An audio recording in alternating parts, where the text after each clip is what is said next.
Hello and welcome to Medical Dialogues. I'm Roshni Dhal. Let's look at today's top health news.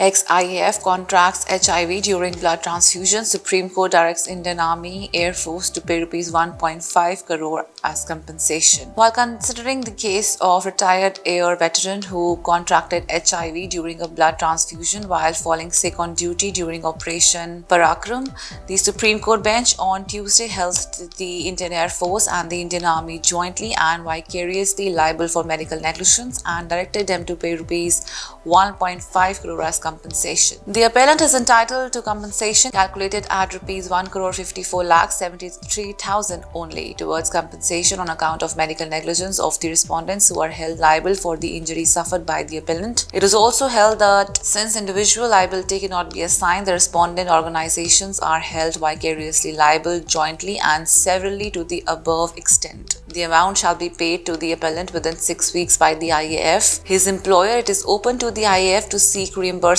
to the extent of half the sum from the Indian Army. All errors related to disability pension too shall be disbursed to the appellant within the said 6 weeks period, ordered the top court bench comprising Justices S. Ravindra Bhatt and Justice Dipankar Datta. Apart from this, in keeping with the mandate of the HIV Act, the Supreme Court also issued certain directions to the central and state governments asking them to take measures giving priority to people suffering from AIDS.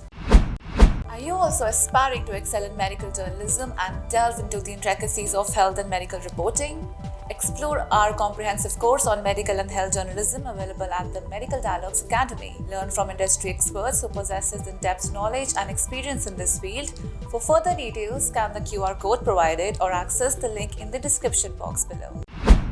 The court has also issued a directive concerning the HIV Act in response to an appeal challenging the NCDRC order. The case dates back to 2002 when the petitioner fell ill during a military operation and received a blood transfusion. In 2014, the petitioner was diagnosed with HIV and he sought information about his blood transfusion in 2002. Subsequently, various medical boards found that the disability was due to the 2002 blood transfusion. The petitioner filed a complaint seeking compensation, but the NCDRC dismissed it, citing a lack of expert opinion on medical negligence. The Supreme Court, while acknowledging the one-time circumstances, found that the blood transfusion protocol had not been adequately followed. It held the Indian Army and Indian Air Force vicariously liable for medical negligence. Additionally, the court issued guidelines for HIV and AIDS care and urged compliance with the HIV Act across institutions. It called for the dissemination of guidelines on diagnostic facilities, care and support programs, and safe working environments. Courts, tribunals, and commissions were instructed to take measures to comply with the Act, with the Registrar General of the Supreme Court tasked with framing relevant guidelines for implementation.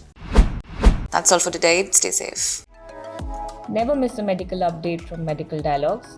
Like, subscribe, and press the bell icon.